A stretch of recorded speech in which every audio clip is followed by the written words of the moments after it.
Assalamualaikum warahmatullahi wabarakatuh.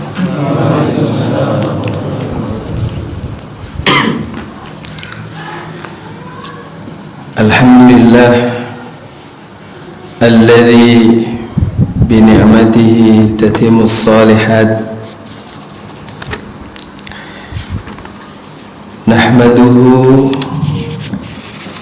wa nasta'inuhu wa nastaghfiruh wa na'udzu billahi min shururi anfusina wa sayyiati a'malina. Man yahdihillahu fala mudilla lahu wa man yudlilhu fala hadiya lahu. Asyhadu an la ilaha illallah wahdahu la syarika lah wa asyhadu anna Muhammadan abduhu wa rasuluh. Ya ayyuhalladzina amanu taqullaha haqqa tuqatih wa la tamutunna illa wa antum muslimun. Ya ayuhan nasu taqu rabbakumul ladzi khalaqakum min nafsin wahidah khalaqa minha zawjaha wa batha minhuma rijalan katsiran wa nisaa'a wattaqullaha alladzi tasaaluna bihi wal arham innallaha kana 'alaikum raqiba. Ya ayyuhalladzina amanu taqullaha wa qulu qawlan sadida yuslih lakum a'malakum wa yaghfir lakum dhunubakum wa may yuti'illaha wa rasulahu faqad faza fawzan 'azima.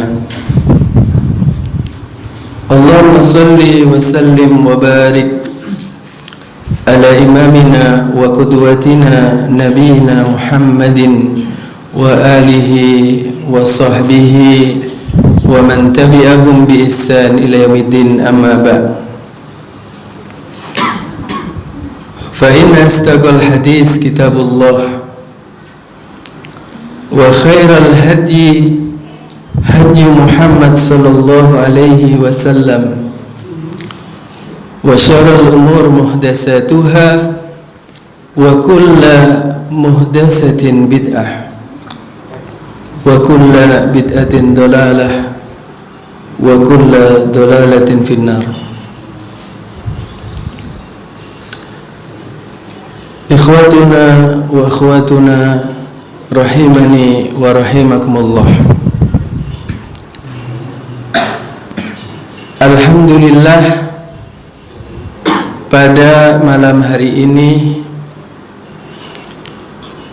kita dimudahkan oleh Allah Subhanahu wa ta'ala untuk berhimpun di tempat yang mulia ini dalam rangka thalabul ilmi, dalam rangka mencari ilmu. Sungguh ini adalah keberkahan dan kenikmatan yang besar dari Allah Subhanahu wa ta'ala. Salawat dan salam mudah-mudahan Allah Subhanahu wa ta'ala sampaikan kepada Rasulullah Muhammad sallallahu alaihi wasallam beserta keluarga beliau, sahabat-sahabat beliau dan para pengikut beliau hingga akhir zaman. Ikhwatuna wa akhwatuna rahimani wa rahimakumullah. Sebetulnya pada malam hari ini kita akan langsung mengkaji biografi atau tarjamah Imam Ibnu Hajar Asqalani, penulis yang akan kita bahas penulis kitab yang akan kita bahas pada malam hari ini. Tetapi saya ingat ketika kami menimba ilmu di pesantren, bagaimana para ulama, para ustadz, para kiai, para masyayikh senantiasa lebih dahulu memberikan targhib, memberikan motivasi kepada kaum muslimin untuk supaya lebih memiliki jiddiyah, memiliki greget di dalam mencari ilmu, di dalam thalabul ilmi. Maka kemungkinan untuk biografi Imam Ibnu Hajar Asqalani akan kita pending di pertemuan yang akan datang. Dan pada malam hari ini saya akan menyampaikan beberapa ayat di dalam Al-Quran dan hadis-hadis Rasulullah sallallahu alaihi wasallam, dan juga ucapan-ucapan hikmah dari ulama ummah agar kita termotivasi untuk senantiasa menyenangi majlisul ilmi. Hadirin ikhwatuna wa akhwatuna fillah, kalau kita berbicara mengenai thalabul ilmi, mencari ilmu, maka kita harus senantiasa mengingat firman Allah Subhanahu wa ta'ala di dalam surat Al-Imran ayat 18.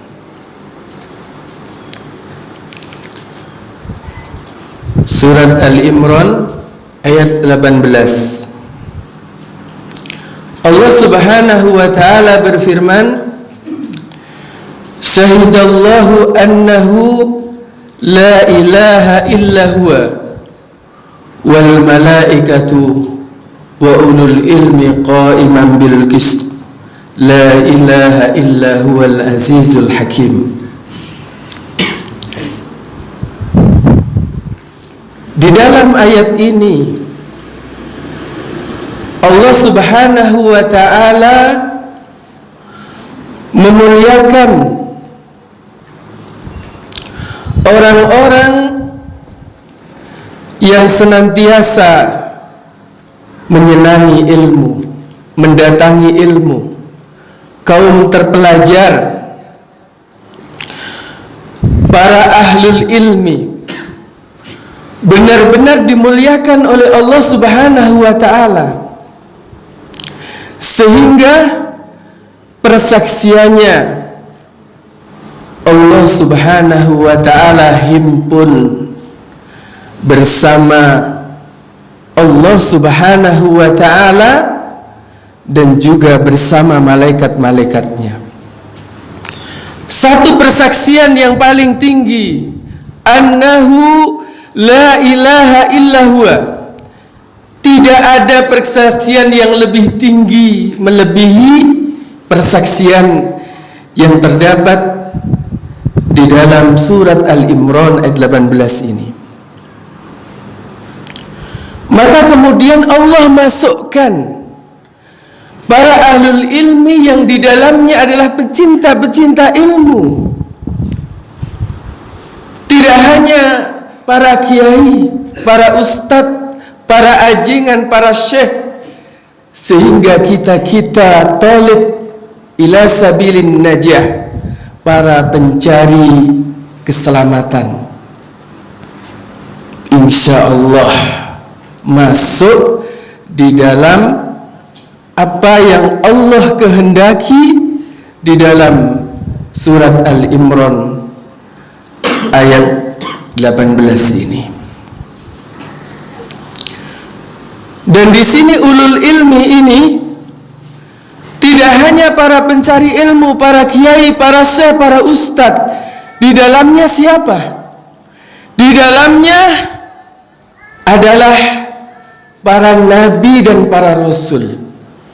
Bayangkan kalau kita menyukai hadir di majelis-majelis ilmu yang di situ dibahas Al-Quran dan hadis-hadis Rasulullah Sallallahu Alaihi Wasallam dan juga hikmah-hikmah para salaf, maka kemudian Allah Subhanahu wa Ta'ala akan memuliakan kita sehingga kita dihimpun bersama para nabi dan juga bersama para rasul.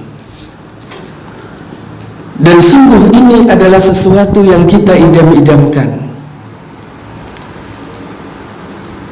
Bagaimana kita yang terkadang masih banyak maksiatnya, banyak salahnya, tetapi apabila kita senantiasa terus belajar,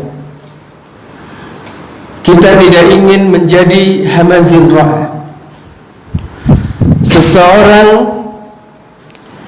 yang boleh disebut dengan jahil murakkab, sudah bodoh tidak mau belajar.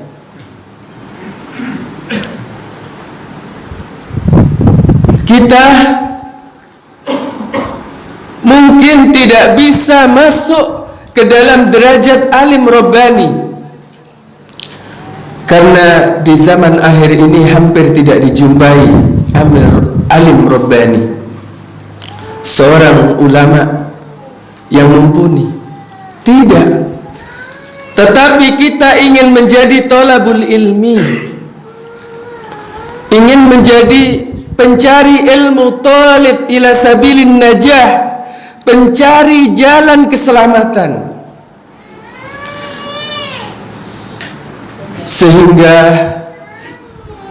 kita akan menjadi seorang muslim, seorang mukmin yang senantiasa memiliki sifat yang terpuji, yaitu sifat tawaddu. Sifat tawaddu. Sebab kata para ulama, ini dicatat, ilmu itu ada 3 jengkal. Ada 3 jengkal. Orang di dalam mencari ilmu itu ada 3 jengkal. Syibrul awal, jengkal yang pertama, takabur. Jadi biasanya pencari ilmu kalau baru mengetahui kutrotan ba'da kutrotin, setetes demi setetes, belum hafal Quran, belum hafal hadis, bahkan belum mengenal kitab-kitab hadis,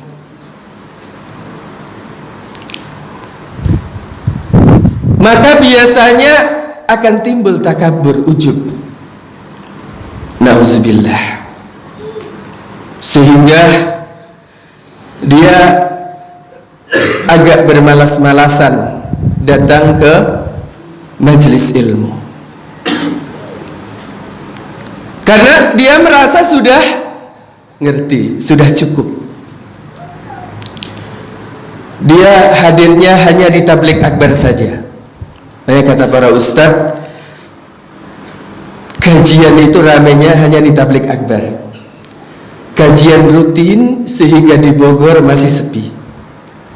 Jadi kalau yang hadir sudah memenuhi musola ini sudah lebih dari cukup. Kalau kajian rutin, kalau tabligh akbar, masya Allah. Tapi giliran kajian kitab dengan rutin, sedikit yang hadir. Berarti ini alamat kebanyakan masih memiliki sifat takabur, sifat ujub. Ini jengkal yang pertama. Wasibrus tsani, jengkal yang kedua, dan ini yang kita inginkan. Tidak masalah sampai wafat kita ada di jengkal yang kedua ini sudah mulia. Apa jengkal yang kedua? At-tawaddu. Sudah mulai tawaddu. Ibarat padi sudah berisi. Bingung dia ngelihat kutub Turos al-Islami, kitab-kitab Turos al-Islami. Usia kita pendek, tapi kitab begitu banyak, begitu luas. Sepertinya kita tidak mampu untuk baca saja, nggak mampu, apalagi nyalin di zaman dulu sebelum ada percetakan. Apalagi kita menulis, memberi catatan kaki. Coba bayangkan kalau kita melihat kitab Al-Um, berapa jilid. Kalau kita melihat kitab Syarhul Muhazzab Al-Um yang ditulis oleh Imam Asy-Syafi'i rahimahullah, Syarhul Muhazzab yang ditulis Imam An-Nawawi Ad-Dimashqi rahimahullah. Coba bayangkan kalau kita melihat kitab Fathul Bari yang ditulis oleh Imam Ibnu Hajar Asqalani, Syarah Sahih Bukhari. Tentu kita akan tawaddu. Kita akan tawaddu. Untuk baca saja waktu kita belum cukup. Makanya kata Buya, ilmu itu seperti lautan. Buya Hamka bilang ilmu itu seperti lautan luas tak bertepi. Kalau kita mau berenang, tak cukup waktu, meskipun itu hanya sampai di pinggiran saja.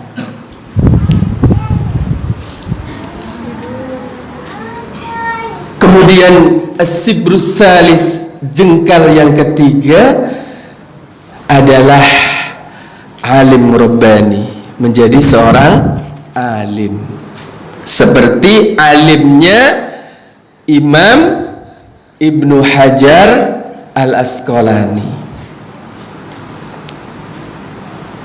Sekarang ada enggak? Bisa dihitung. Bisa dihitung alim rabbani.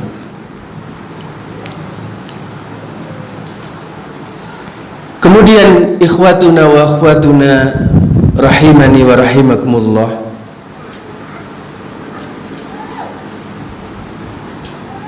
untuk lebih menyemangatkan kita di dalam talabul ilmi, ini sengaja.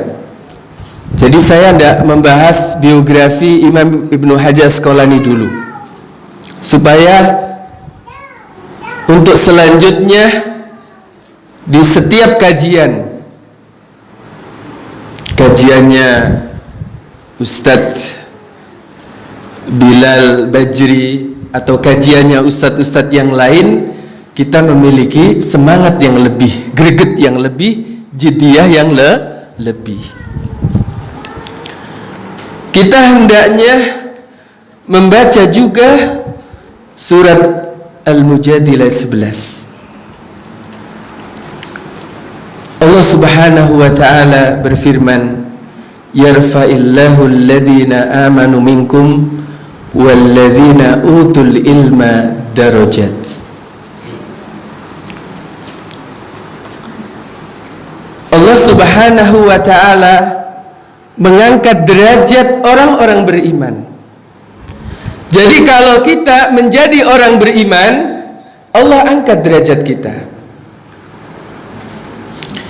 Kemudian apabila keimanan kita lengkapi dengan kita menjadi seorang terpelajar, seorang yang mengerti urusan agama, arifun bi amrillah, alimun bi amrillah, ngerti urusan agama,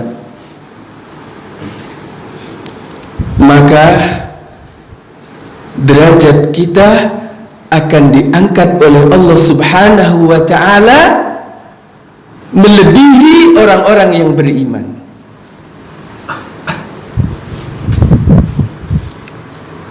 Maka sungguh seseorang pasti merindukan dia diangkat derajatnya oleh Allah Subhanahu wa ta'ala di sisi Allah. Karena orang-orang beriman itu himmahnya, cita-citanya tidak lain supaya dia memiliki kedudukan di sisi Allah. Meskipun di sisi manusia dia bukan siapa-siapa, karena di sisi Allah bakin, kekal, tetap. Sedangkan di sisi kita, di sisi manusia akan hilang, akan sirna. Makanya setiap orang pasti menyukai yang tetap, yang kekal. Meskipun itu batu biasa tapi kekal, kita suka, kita senang. Tetapi meskipun itu mutiara, hanya sebentar kita miliki, sesaat kita miliki, maka sungguh orang yang berakal akan memilih batu biasa yang kekal.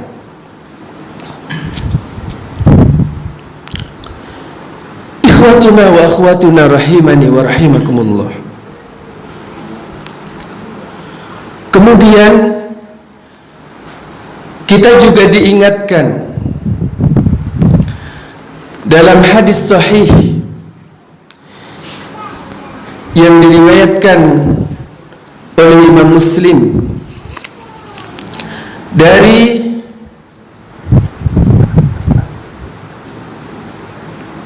Abu Hurairah radhiyallahu anna Rasulullah sallallahu alaihi wasallam qala wa man salaka tariqan yaltamisu bihi ilman sahalallahu lahu tariqan ilal jannah. Barang siapa yang menempuh satu jalan untuk mencari ilmu, maka Allah Subhanahu wa ta'ala akan memudahkan jalannya menuju surga. Ya ikhwatal iman rahimakumullah, jalan menuju surga itu banyak. Setiap amal soleh, amal yang mendekatkan diri kita kepada Allah adalah jalan menuju surga. Tetapi Rasulullah Sallallahu Alaihi Wasallam khususkan penyebutannya. Siapa yang gemar menempuh perjalanan mencari ilmu, maka Allah Subhanahu wa ta'ala akan mudahkan jalannya menuju surga. Berarti apa? Jalan yang paling mudah untuk menuju surganya Allah Subhanahu wa ta'ala adalah talabul ilmi, mencari ilmu. Ini jalan termudah untuk kita dimasukkan ke dalam surganya Allah. Maka sering-seringlah hadir di majelis ilmu, senangi, jadikan sebagai profesi. Insya Allah Allah Subhanahu wa ta'ala akan mudahkan jalan kita menuju surganya. Kemudian kita juga diingatkan dalam hadis muttafaqun alaih yang diriwayatkan oleh Imam Bukhari dan juga Imam Muslim, yang diistilahkan oleh Imam Ibnu Hajar Asqalani dan juga kebanyakan ahlul hadis sebagai muttafaqun alaih, hadis yang disepakati oleh Imam Bukhari dan juga Imam Muslim dari Muawiyah radhiyallahu anhuma, Rasulullah sallallahu alaihi wasallam bersabda, "May yuridillahu bihi khairan yufaqihu fid din." Coba hadis ini kita perhatikan. Barang siapa yang dikehendaki oleh Allah Subhanahu wa taala satu kebaikan, maka Allah Subhanahu wa taala akan fahamkan dia tentang agama.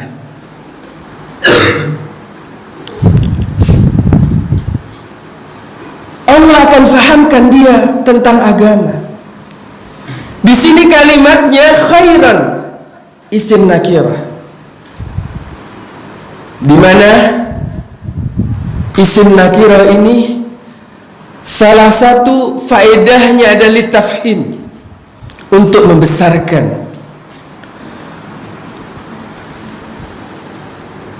untuk mengagungkan, untuk membanyakkan.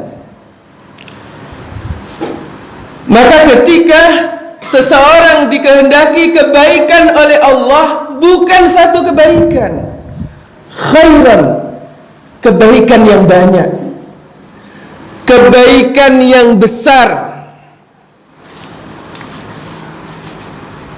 maka Allah akan fahamkan agama. Bagaimana kita bisa faham agama? Kalau kita malas untuk hadir di majelis ilmu. Karena wa innamal ilmu bitta'allum, sesungguhnya ilmu itu bisa diperoleh dengan belajar. Makanya para ulama menjelaskan mafhum mukhalafah dari hadis yang diriwayatkan oleh Muawiyah radhiyallahu anhu ini. Makna kontekstualnya adalah ketika seseorang itu dikehendaki keburukan oleh Allah Subhanahu wa ta'ala, maka Allah tutup pemahaman daripada agama. Dia merasa cukup. Sudah, sepertinya saya sudah banyak faham mengenai agama. Meskipun saya hanya hafal juz amma, sudah cukup. Hafal 1-2 hadis sudah cukup. Nauzubillah min zalik. Berarti dia dikehendaki keburukan oleh Allah Subhanahu wa ta'ala. Makanya untuk menghilangkan keburukan ini, kejelekan ini, hadirlah. Di Hargelis ini banyak, di masjid besar kita, di Al-Furqan ada, di Mekarjati di mana? Baitul Hasanah ada di Mekarjati, ada kajian. Tinggal lihat jadwalnya. Di Sukahati di Masjid At-Taubah ada. Di Masjid Al-Huda di Kubang Gading ada. Di Musola Al-Yakin di mana? Di dekat stasiun kereta ada kajian ilmu. Hadirlah kalau tidak ada kesibukan yang lain. Karena apa? Untuk menghindari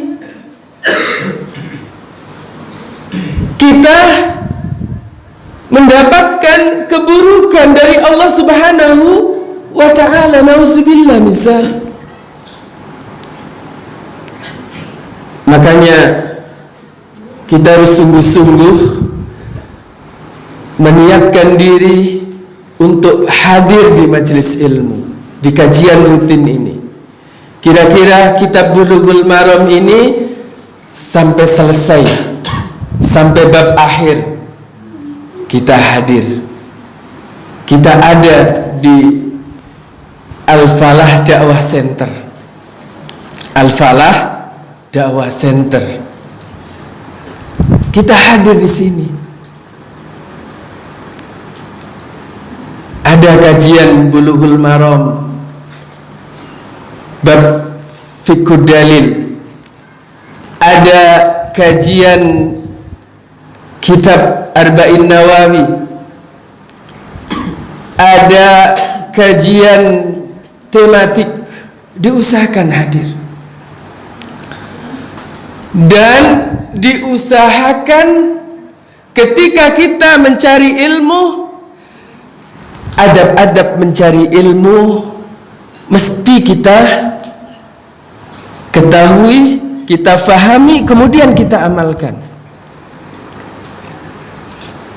Bagaimana Imam Asy-Syafi'i rahimahullah mengingatkan para pencari ilmu. Maka beliau di dalam kalimat-kalimat indah yang diubahnya, dan kalimat ini biasanya disuruh dihafal di pesantren-pesantren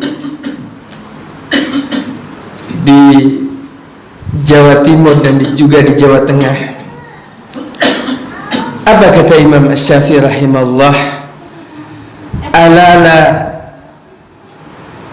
Ala la tanalul ilma illa bisittatin sa'umbi ka'ammajmu'iha bibayani. Ala, ingatlah, kata Imam Syafi'i, jangan sampai lupa. La tanalul ilma illa bisittatin. Ilmu itu tidak diperoleh kecuali dengan 6 perkara. Kemudian dijelaskan oleh Imam Syafi'i rahimahullah apa 6 perkara itu.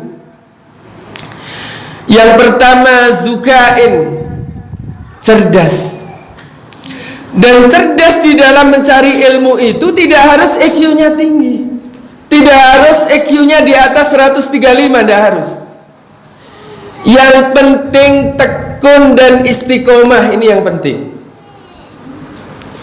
Imam Abu Hurairah radhiyallahu an itu bukan sahabat yang cerdas, bukan. Beliau adalah seorang pemuda yang biasa-biasa saja. Tidak secerdas Umar ibn Khattab radhiyallahu an, tidak sejenius Ali bin Abi Thalib, Imam Ali bin Abi Thalib radhiyallahu an, tidak secerdas Abu Bakar As-Siddiq radhiyallahu an, tidak secerdas Abdullah ibnu Abbas radhiyallahu anhuma, tidak secerdas Abdullah ibn Amr ibn al-As radhiyallahu anhuma, tidak secerdas Zaid ibn Sabit radhiyallahu anhu. Tidak, biasa-biasa saja. Tapi karena tekun, istiqomah, tulus dan ikhlas, hatinya bersih dan senantiasa tawadhu, mengalir hikmah-hikmah dari hadis-hadis Rasulullah SAW, sehingga beliau hafal luar biasa. Dan ternyata beliau menjadi seorang pelajar murid Nabi yang paling banyak hafalannya. Apa? Tekun. Makanya di dalam kisah yang masyhur, saya banyak dengar kisah ini berkaitan dengan penulis kitab Bulughul Maram ini, Ibnu Hajar Asqalani. Tetapi saya pernah dengar dari syekh kami, itu kisahnya Ibnu Hajar Al-Haytami. Ibnu Hajar Al-Haytami ketika di dalam perjalanan pencarian ilmu, kemudian ada kesulitan.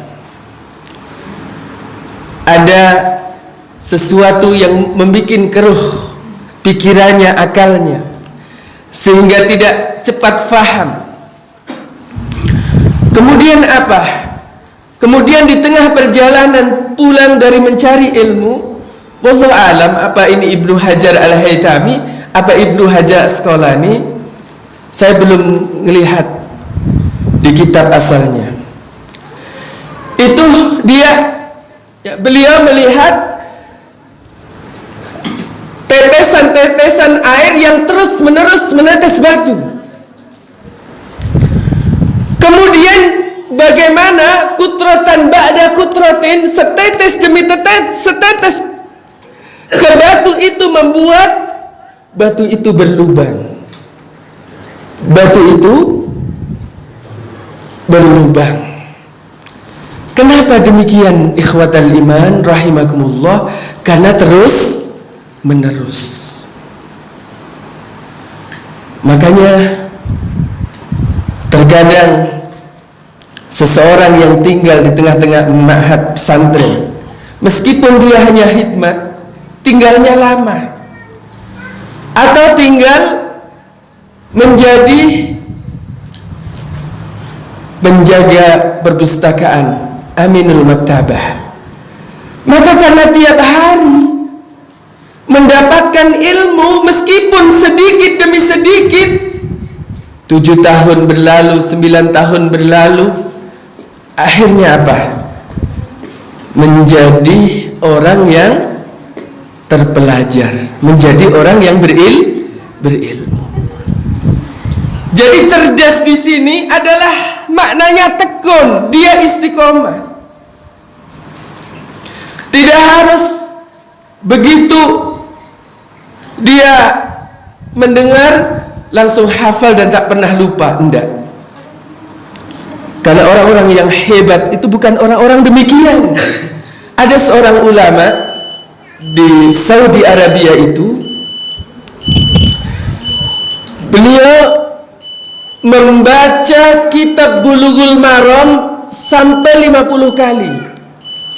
50 kali hatam. Kemudian Allah Subhanahu wa taala beri hafalan. Apakah karena kecerdasannya? Tidak. Tetapi karena ketekunan dan keistiqomahannya. Berarti kalau kita masih sedikit hafalan Quran kita, masih sedikit hafalan hadis kita, masih sedikit pengetahuan fikih kita, apakah karena kita kurang cerdas? Tidak. Apakah kita tidak memenuhi syarat dukain yang disebutkan oleh Imam Syafi'i? Tidak. Tapi karena kita jarang baca. Musibah 1 tahun tidak pernah hatam Al-Quran. 1 tahun 360 hari tidak pernah hatam Al-Quran. Ini sudah masuk waktu Isya ya, benar ya? 2 menit lagi.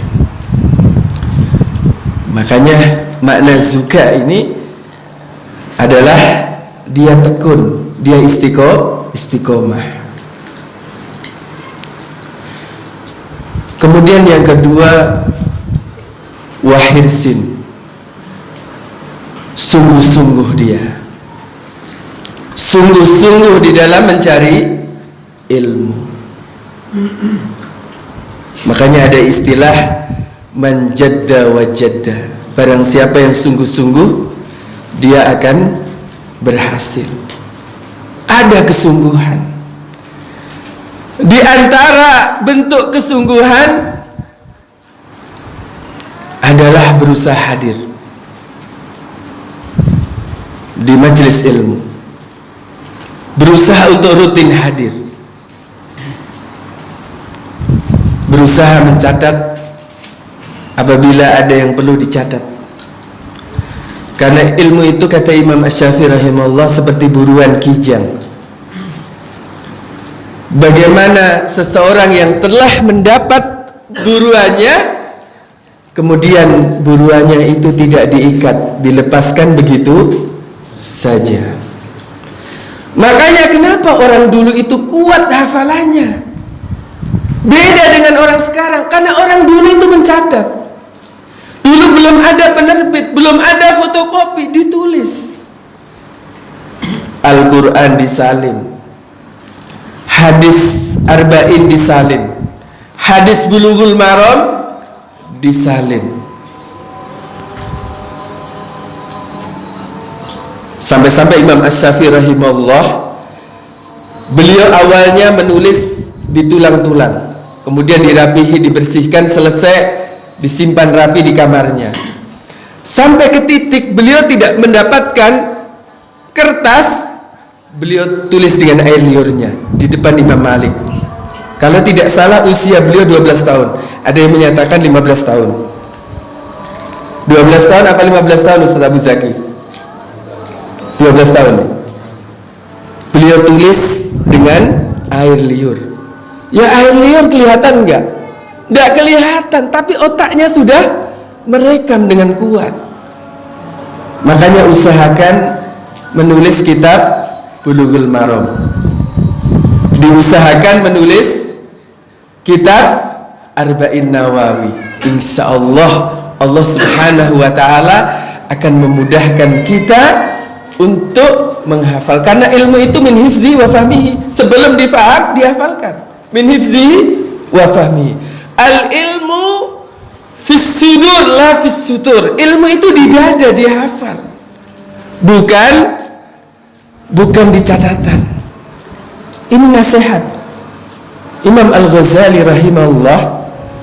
Beliau mengambil nasihat ini dari Qati'ut Thariq, dari begal yang hendak membegal beliau.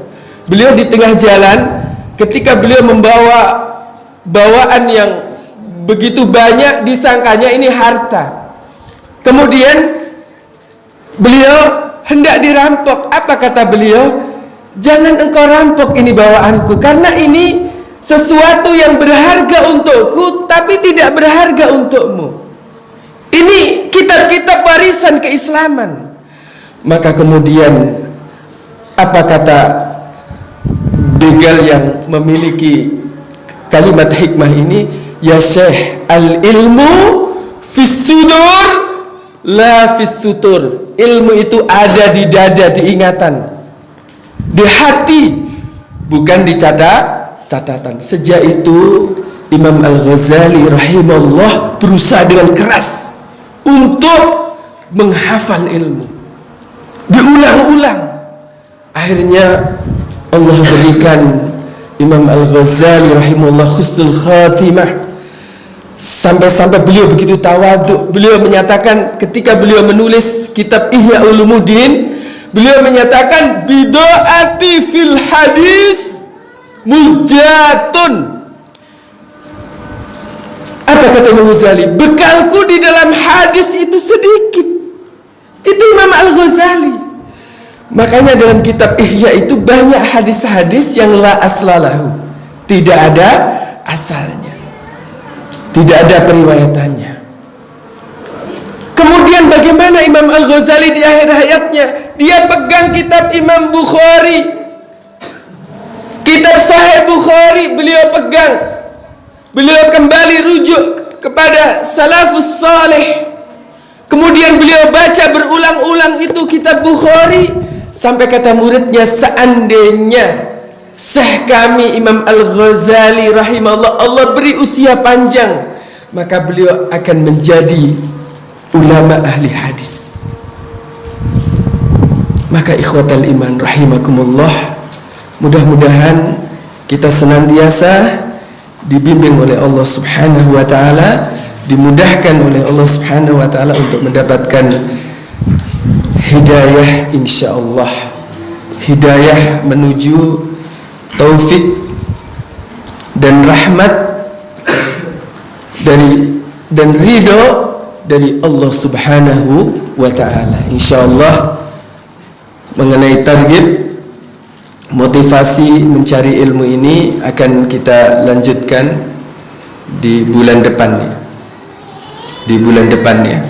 Di pertemuan yang akan datang insyaallah. Tetapi tema masih tema biografi Imam Ibnu Hajar Al-Asqalani. Hanya saya ingat syekh kami, kiai kami, ustadz kami sebelum memulai kajian ilmu, karena ini cukup panjang kajian kita, 1600 hadis kurang lebih ya. Makanya kita butuh kesabaran, ketabahan, niat, tekad.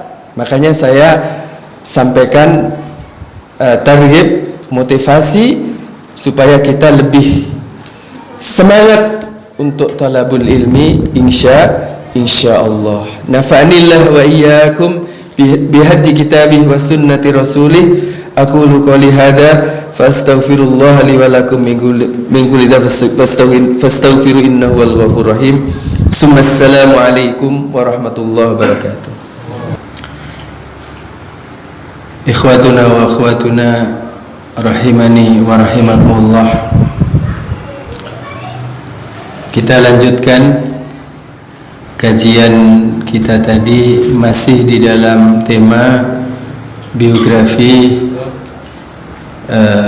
Imam bin Hajar Asqalani, tetapi kita di sini masih membahas tentang motivasi kita mencari ilmu yang tadi kita masih membahas bagaimana Imam Asy-Syafi'i rahimahullah mengajari para pencari ilmu adab-adabnya supaya kita mendapatkan ilmu nafi, ilmu yang bermanfaat.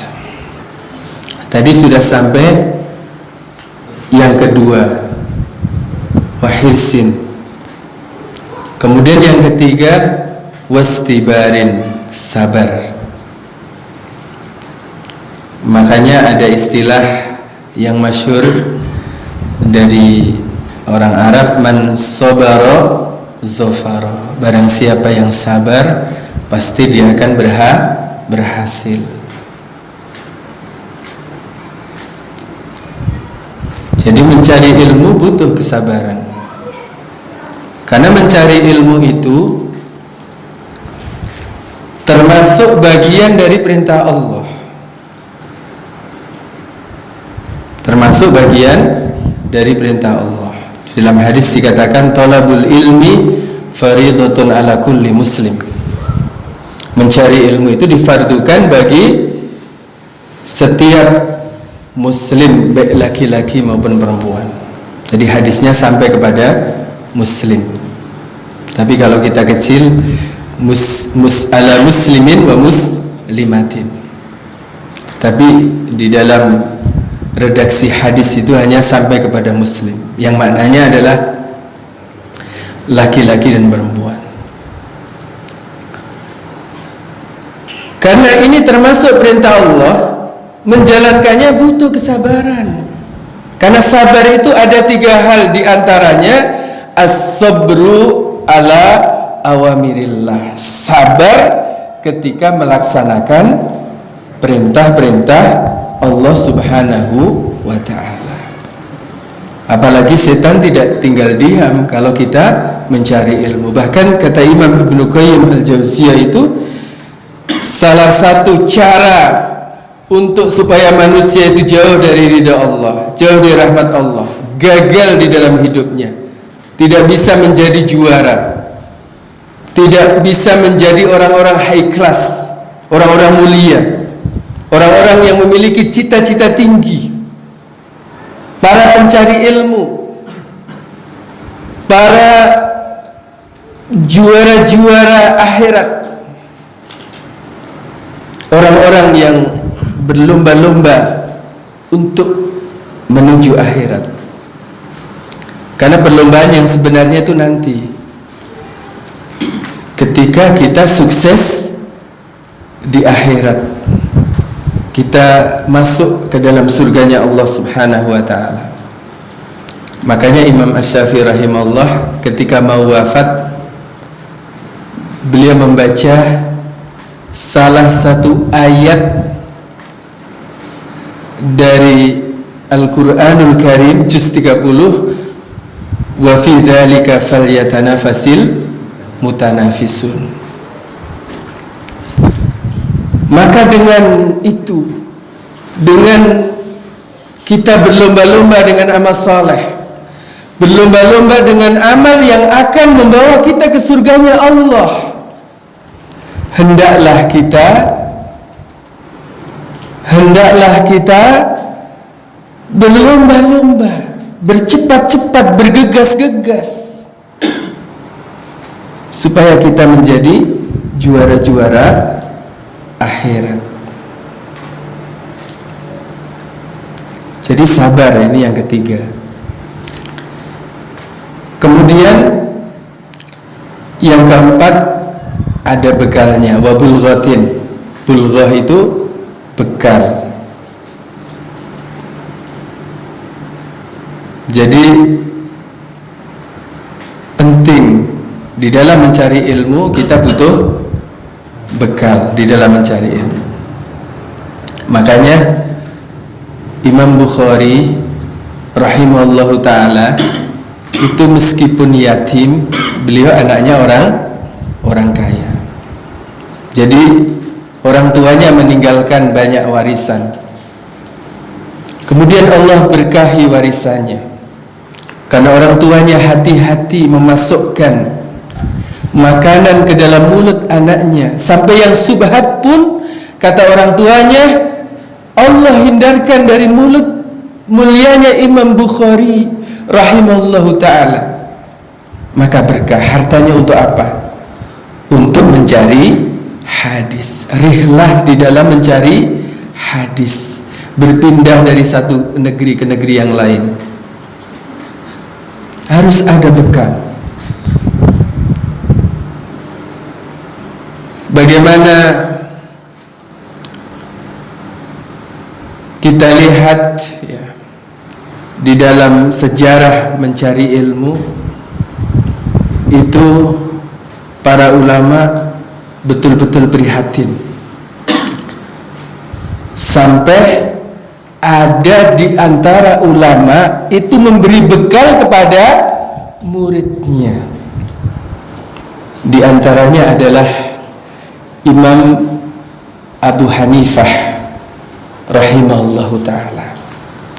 Karena beliau melihat ada salah seorang muridnya, santrinya yang menonjol,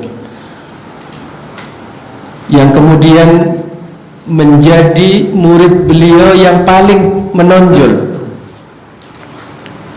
Imam Al-Qadi Abu Yusuf. Al-Qadi Abu Yusuf, karena murid Imam Abu Hanifah rahimahullah yang menonjol itu dua orang. Yang pertama Syekh Muhammad Ibn Hasan Asy-Syaibani. Syekh Muhammad Ibn Hasan Asy-Syaibani, gurunya Imam Syafi'i, beliau menonjol. Kemudian yang kedua Qadi Abu Yusuf. Dan Qadi Abu Yusuf ini anaknya orang miskin. Ketika hendak belajar kepada Imam Abu Hanifah, apa kata ibunya? Jangan kumpul engkau dengan Imam Abu Hanifah. Imam Abu Hanifah itu seorang saudagar kaya, dia kaya. Nanti kamu gak makan kamu kalau kumpul bersama Imam Abu Hanifah. Makanya kiai kita dulu ya, hendaknya pencari ilmu termasuk para pengajar itu memiliki skill di dalam tijarah, perniagaan, perdagangan, meskipun itu hanya kecil-kecilan. Makanya di Indonesia dalam kisah termasuk diantaranya Hadratus Syekh Hashim Asy'ari. Beliau seorang ulama, juga seorang kaya raya. Kemudian Kiai Haji Ahmad Dahlan, Allah yarham, beliau juga seorang ulama, juga seorang pedagang sukses. Karena ilmu butuh bekal, dakwah juga butuh bekal. Makanya Imam Abu Hanifah rahimahullah ta'ala ketika ngisi kajian, bukan majelis tempat beliau ngaji, bukan panitianya yang ngasih amplop, tapi tempat pengajiannya yang dikasih amplop oleh Imam Abu Hanifah. Ada di antaranya Imam Abu Sa'ad Al-Laitsi, Imam Al-Laitsi, seorang alim besar di Mesir. Hanya Imam Al-Laitsi ini kurang meninggalkan jejak-jejak ilmu, karena yang namanya waktu itu terbatas. Nggak mungkin orang itu bisa dia sempurna di dalam membagi waktunya, tidak mungkin. Biasanya kalau seseorang itu pembisnis, waktunya lebih sedikit untuk mengajar, untuk ta'lim wa muta'allim. Makanya Imam Al-Laitsi ini, kata Imam Asy-Syafi'i rahimahullah, sebetulnya Imam Al-Laitsi itu lebih alim daripada Imam Malik Darul Hijrah rahimahullah. Hanya sayangnya Imam Al-Laitsi ini seorang pembisnis. Tetapi Masya Allah, keberkahan ilmunya Imam Al-Laitsi luar biasa, dan kedermawanannya luar biasa.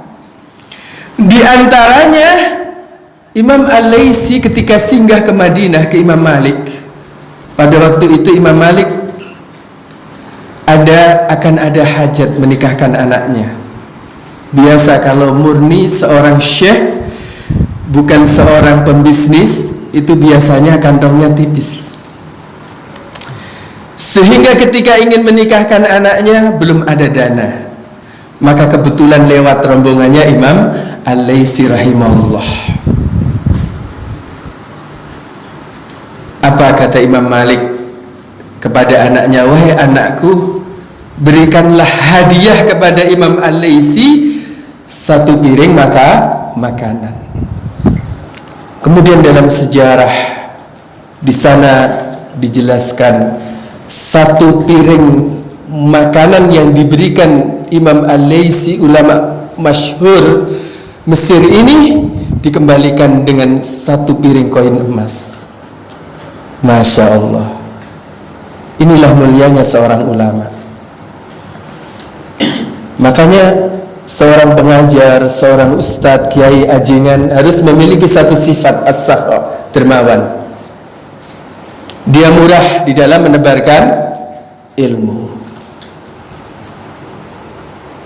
Insya Allah ilmunya lebih bermanfaat, sebagaimana bermanfaatnya Qadhi Abu Yusuf, boleh dikatakan lebih bermanfaat melebihi gurunya Imam Abu Hanifah. Karena Imam Abu Hanifah, beliau seorang yang zuhud, tidak mau menjadi seorang pejabat, dipaksa nggak mau, bahkan memilih di penjara.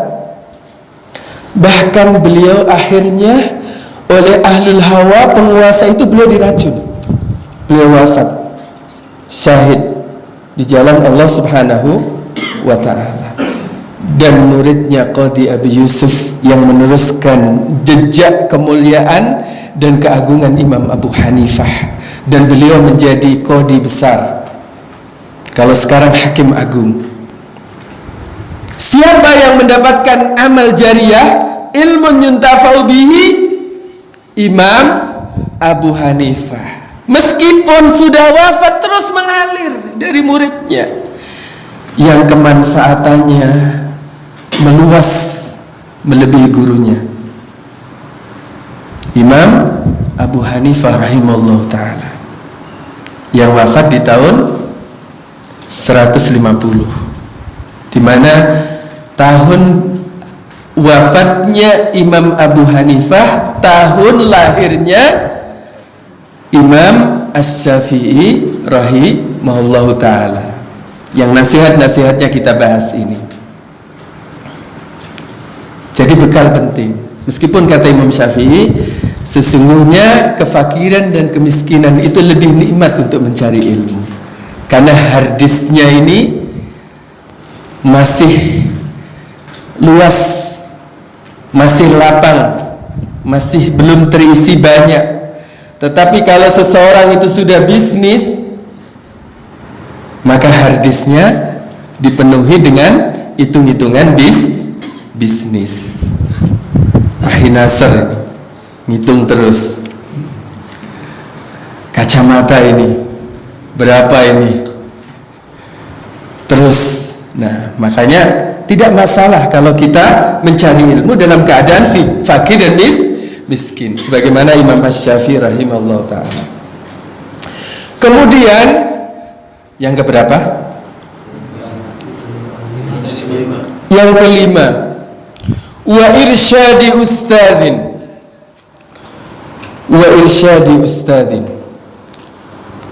petunjuk guru. Harus ada ustadznya, harus ada gurunya, harus ada kiainya, meskipun darurat. Kayak saya ini darurat, saya itu pengen jadi pembisnis saja, pengen jadi pengusaha santri murni, tetapi ditarik-tarik untuk ikut mengajar. Tapi insya Allah khair, insya Allah baik. Sedekahnya ilmu, tidak mau di streaming, dipaksa-paksa untuk di streaming, jadinya ilmunya hilang. Yang sudah dipersiapkan 75% tinggal 25%. Karena orang Jawa Timur itu pemalu. Jadi harus ada ustadz. Tidak bisa di dalam agama ini ketika mencari ilmu meskipun jenius tanpa bimbingan ustadz, tanpa bimbingan kiai, tanpa bimbingan ajingan, tanpa bimbingan syekh. Tidak bisa. Karena agama ini banyak yang sifatnya simai. Makanya di dalam agama ini ada istilah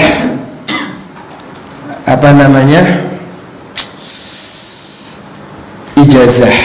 Ada istilah ijazah. Jadi banyak ilmu yang harus kita dengar.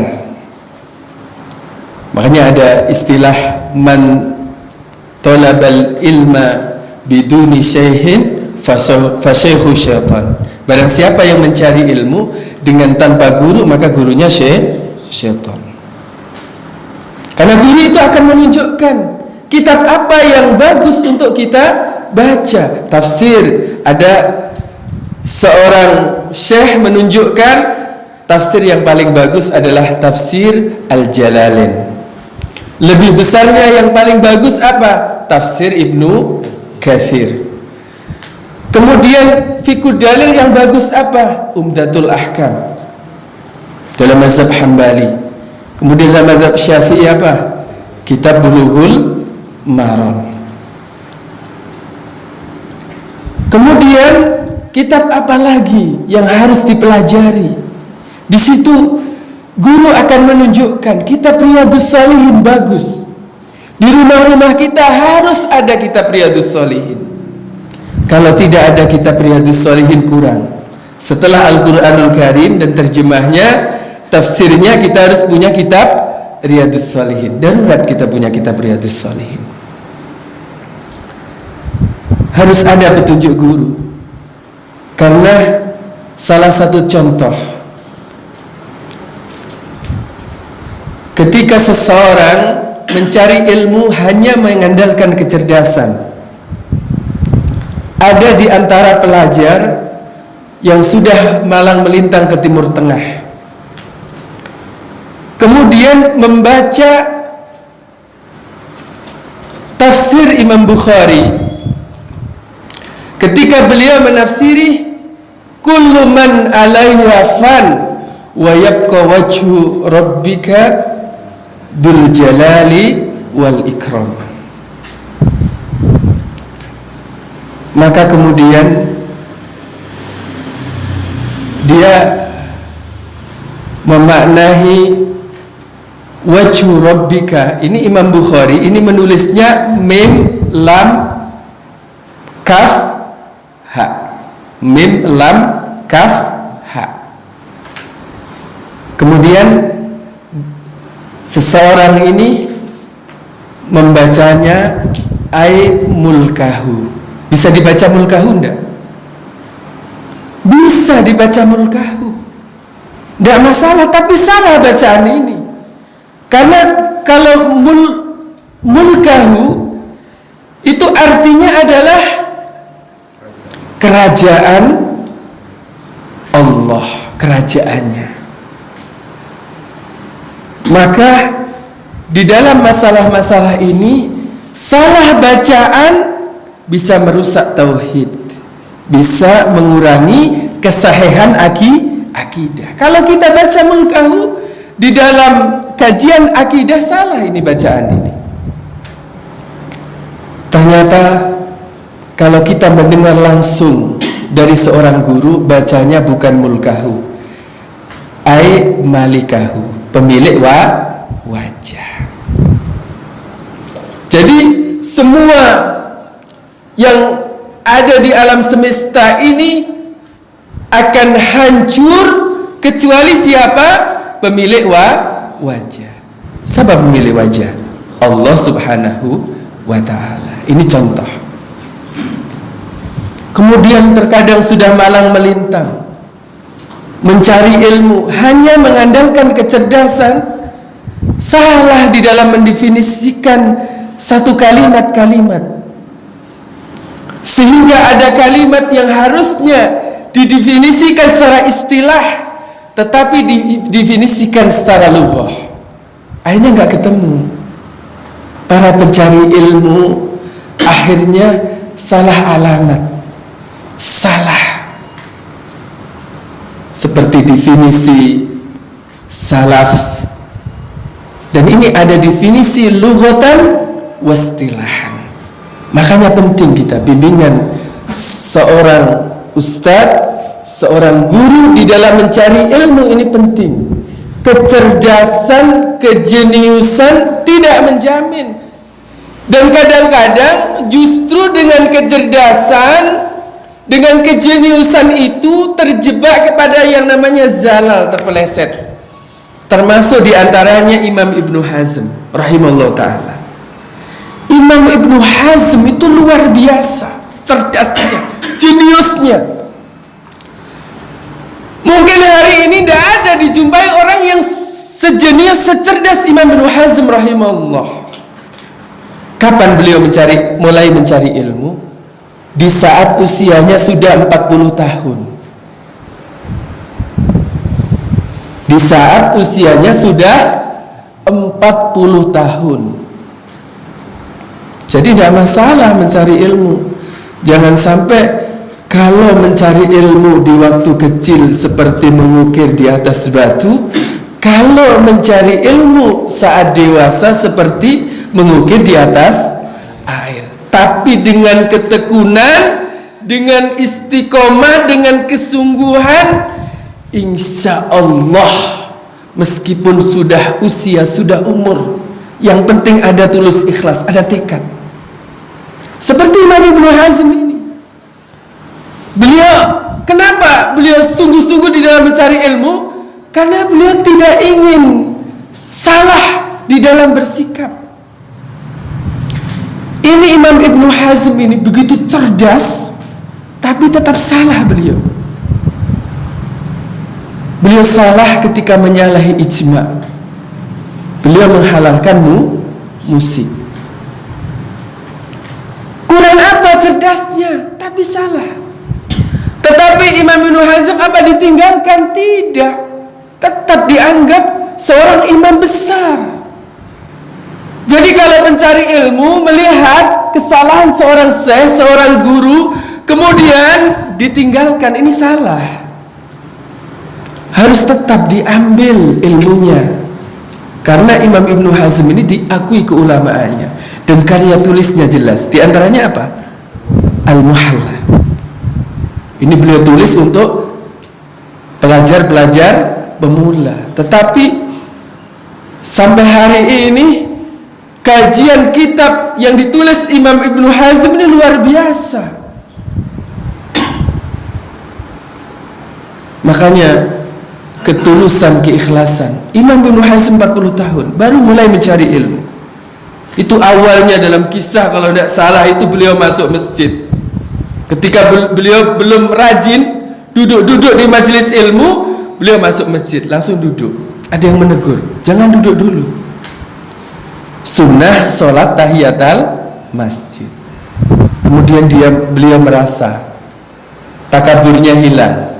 Jengkal pertama tadi takabur hilang, jadi tawadu. Oh, saya belum tahu ilmu. Kemudian beliau sholat tahiyatul masjid. Makanya penting. Makanya ustadz, kiai, syekh kalau mengisi kajian di masjid diusahakan sunnah Nabi ini jangan tinggalkan. Sholat tahiyatul masjid. Kadang-kadang ada kumpulan di masjid, di musola, dilanggar, ditajuk, banyak yang langsung duduk. Sunnah ditinggalkan. Kemudian dikisahkan suatu ketika Imam Ibnu Hazm masuk ke masjid di waktu al-karoha, waktu makruh sholat. Kapan waktu makruh sholat? Setelah sholat asar, sebelum terbenamnya matahari, sebelum masuknya waktu maghrib. Setelah sholat subuh, sebelum terbit matahari kira-kira 2 tombak, masuk waktu duha. Sebetulnya tidak masalah. Artinya di waktu karoha itu kita sholat tahiyatul masjid tidak masalah, bahkan tetap sunnah. Tetapi Imam Ibnu Hazm karena belum belajar ilmu, lagi-lagi ketika beliau mau sholat nggak jadi, karena ditegur waktu makruh untuk sholat. Akhirnya beliau tidak sholat. Akhirnya setelah itu beliau belajar. Beliau bertekad untuk menjadi seorang alim. Karena apa? Menjadi orang yang hanya semangat di dalam beribadah itu ternyata tidak cukup. Banyak salahnya.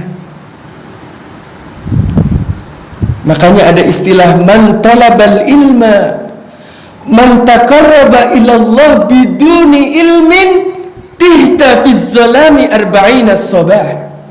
Barang siapa yang mendekatkan diri kepada Allah dengan tanpa ilmu, hanya modal semangat, maka dia akan terjebak,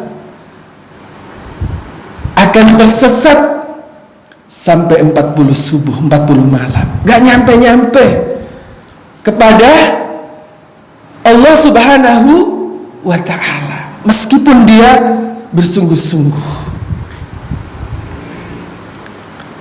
Kemudian ikhwatal iman rahimakumullah, yang terakhir apa? Yang keenam. Yang terakhir dari kajian kita ini, yang keenam, watuli zamanin, lama waktunya, lama mencari ilmu itu, meskipun cerdas, meskipun jenius, butuh waktu lama.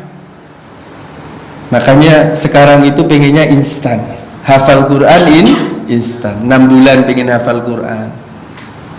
Ya, hafal Quran itu yang bagus 3 tahun, kuat nanti hafalannya. Jadi panjang waktunya. Salah satu contoh bagaimana Imam Asy-Syafi'i rahimahullah, padahal beliau luar biasa hafalannya, luar biasa kecerdasannya. Beliau mulazamah dengan Imam Malik berapa tahun? 18 tahun. Dari usia 12 tahun, ada yang menyatakan 15 tahun, sampai Imam Malik wafat. Sampai Imam Malik wafat. Waktu itu Imam Asy-Syafi'i rahimahullah, di saat Imam Malik wafat usianya kurang lebih 30 30 tahun. Jadi kalau dari 12 tahun sampai 30, 18 tahun mulazamah kepada Imam Malik di Madinah.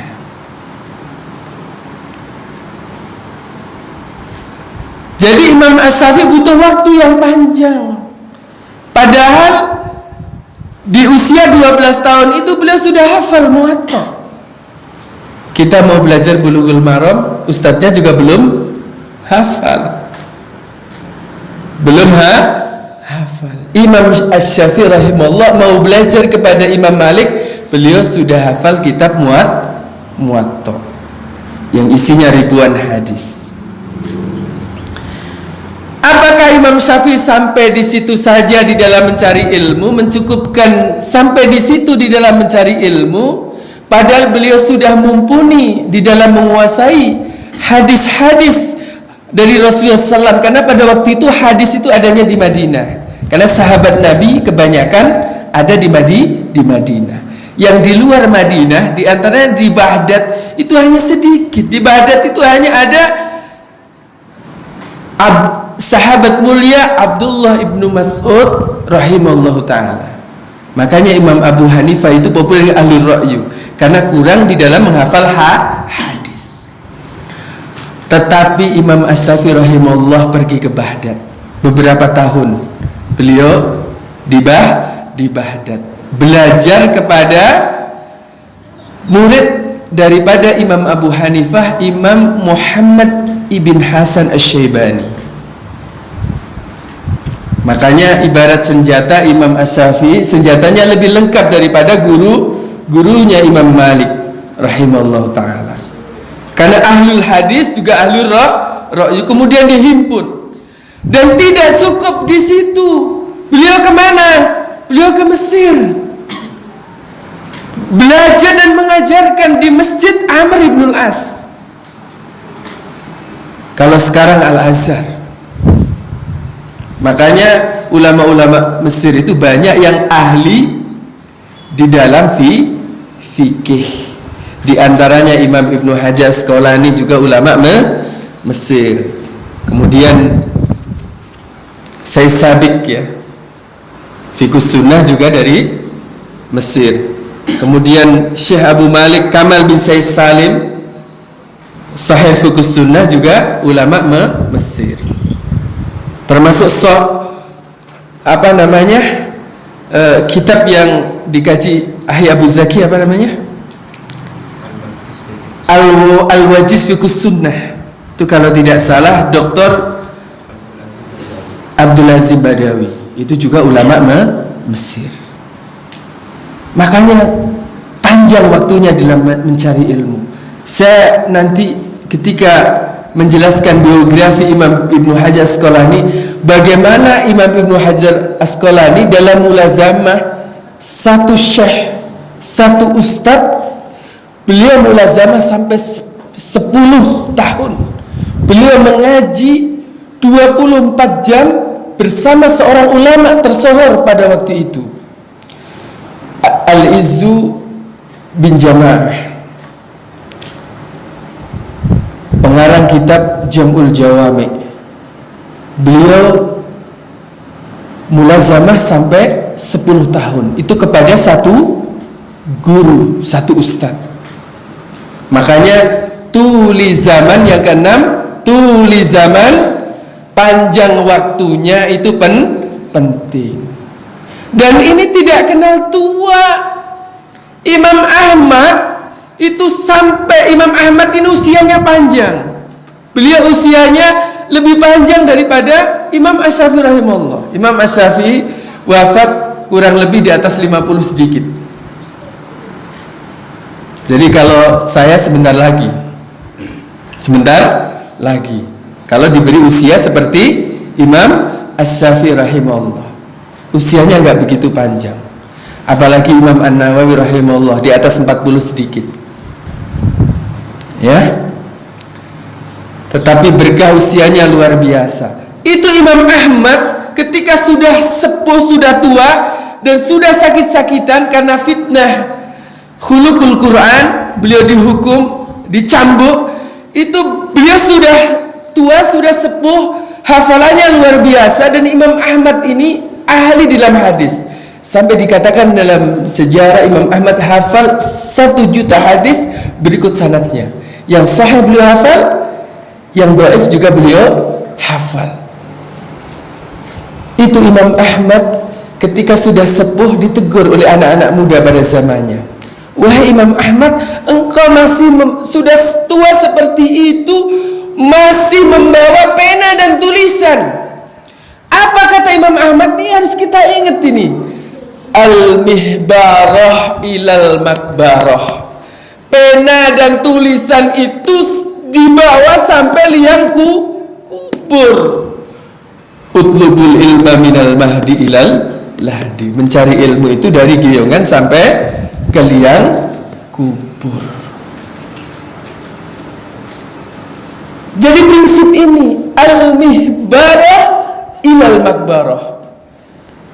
Jadi belajar itu sampai nanti, sampai maut menjemput kita, baru kita akan menjadi orang-orang besar, orang high class, orang-orang mulia. Makanya dukain wa hirsin wastibarin wa bulghatin wa irsyadi ustadin wa tuli zamani. Cerdas, sungguh-sungguh, sabar, ada bekal, ada guru, kemudian panjang waktunya. Nah, ini penting untuk kita ingat. Insya Allah kajian kita ya, yang berkaitan dengan tema ini insya Allah akan kita berlanjut. Sabar sampai kita ketemu kitab Bulughul Maram, kita pegang dengan kuat-kuat. Kira-kira istri cemburu, tidurnya dengan kitab. Insya Allah kalau kita tidur dengan kitab seperti Imam Al-Ghazali mendekap kitab Bukhari, insya Allah cemburu yang berkah, cemburu yang berkata istri tidak masalah, saya nggak cemburu kalau yang didekap itu kitab.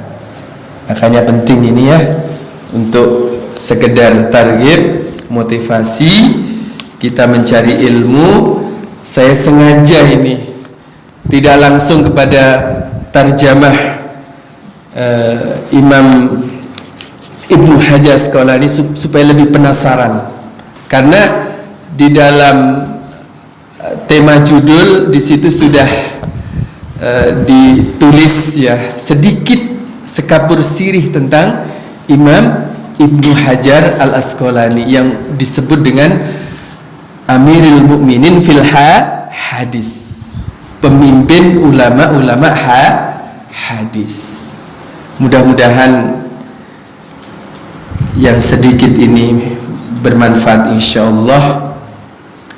Wassallallahu ala Muhammadin wa alihi wa sahbihi wa sallam. Nafa'anillah wa iyyakum bihadi kitabih wa sunnati rasulih. Aqulu qawli hadha fa astaghfirullah li wa lakum min kulli fastaghfiruhu ghafurur rahim. Assalamu alaikum warahmatullahi wabarakatuh.